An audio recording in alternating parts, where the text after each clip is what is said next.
I'd always loved feature films since a kid, really, but it felt documentaries. I mean, I started as a stills photographer and then gradually sort of segued into documentaries, and it felt to me documentaries is what I was going to do with my life, and then just gradually some of the directors I worked with, for instance, started doing drama, you know, so I just gradually made the change. And it was wonderful because I'd always kind of loved, I always loved fiction films, dramas, but I never thought I'd get to shoot them, you know. I'd just done 1984 and I'd shot a lot of documentaries, and I'd done some rock videos, and Eric Filmer was one of the producers on Sid and Nancy, you know, so it was just, I guess Alex was familiar with my work, and that we just met up one day. I mean, we were trying to do a lot for very little money, and we were rushing around and making things up as we went along. Yeah, it was interesting because we started off thinking we were going to shoot it in a certain way, which was quite composed and sort of structured, and that went right out the window. I mean, eventually I just sort of put the camera on my shoulder and said, that's it, this is the only way we can really make this work. You know, because so much was done on the fly, and because it was that kind of project. So it was quite exciting in that way, really, you know, kind of living on the edge in a way and making it up and hoping it was going to work from moment to moment, you know. I mean, there was a lot of research into the look and the you know, the history of it, which wasn't that old, you know. And Alex was very, you know, very careful that we chose the locations and everything that really reflected that moment in time. But, you know, when I said we made things up on the fly, it was like that's the way the actors worked, and Alex wanted to work with it, so it felt very spontaneous and immediate. You know, it wasn't, in that sense, it wasn't something that was very sort of static and controlled. It was funny watching the film yesterday because we were, you know, doing it re-time, and thinking about, you know, being on the river there in the boat, and it was like the Sex Pistols were at this boat party, and and it was chaotic. And the idea was the police come and shut it down. Well, the police really came and shut us down, you know. I mean, the boats coming alongside were kind of real. It was like really kind of funny. A lot of it we did on the fly, frankly.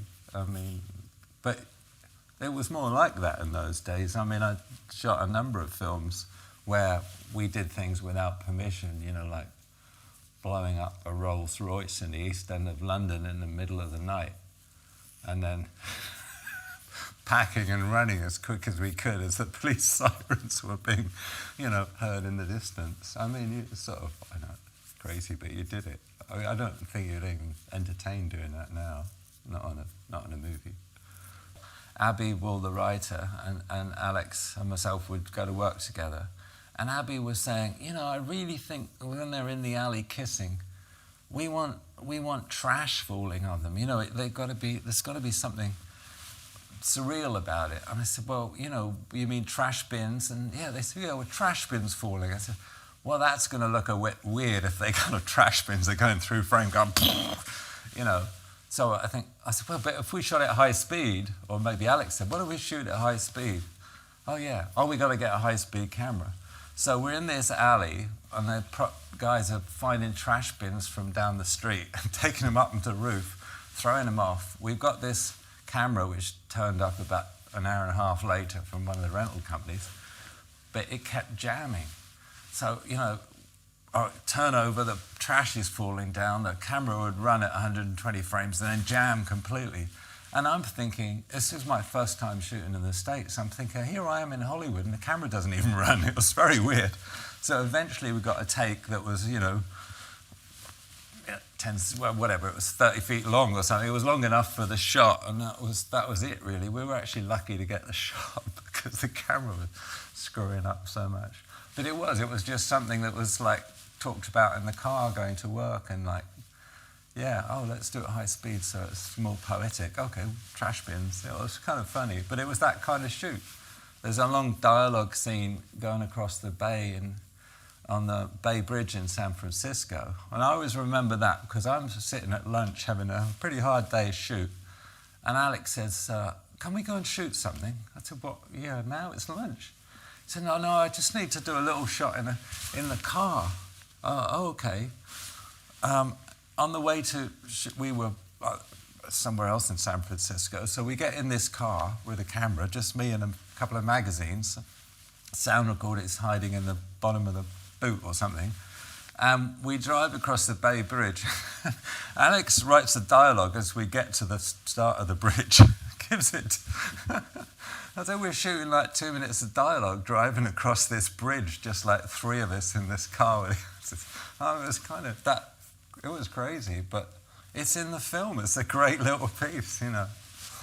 It's kind of fun. I wish we did more of that now, you know. But it's like a lot of the films you do. It's like too pre-thought in a way, you know what I mean?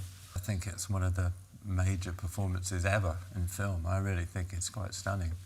And at the time, it was funny at the time because although I'd met him a bit before he played the character, most of what I remember of Gary, you know, he had the hair was, you know, sewn into his own hair. So he kept it. So even in the evening, you go for a drink or something, he was still Sid, you know. So I remember Gary as Sid, not as Gary. And it was funny, only quite towards the end, we went out for a Chinese meal in San Francisco and had a few beers one night. And then it suddenly, oh, that's somebody else behind the character. But he still had the hair and he was still wearing the black gear when we went out. But you could tell it was somebody else rather than Sid there. It let the part go a little bit by then because we were almost finished. So it was really interesting. But he was just phenomenal. Him and Chloe, that relationship and the way they built a scene, you know, that was what was so much fun about it, was working with mainly these 2 actors and just creating those scenes in those small rooms and getting that movement in it and getting that. I just thought it was such a nice way of working. You rarely get to really work that way so closely with a cast to really, you know. The film is an interesting mix, I think, between something that is almost documentary realism and very immediate and a sort of poetic realism, really. There's moments in it that are quite surreal and poetic, and I think reflect, you know, I mean, the essence of the story is these 2 lost people that find each other and you know, obviously it's just a sad sort of relationship with these two lost souls, really, that are kind of in a world that they can't really cope with, I suppose.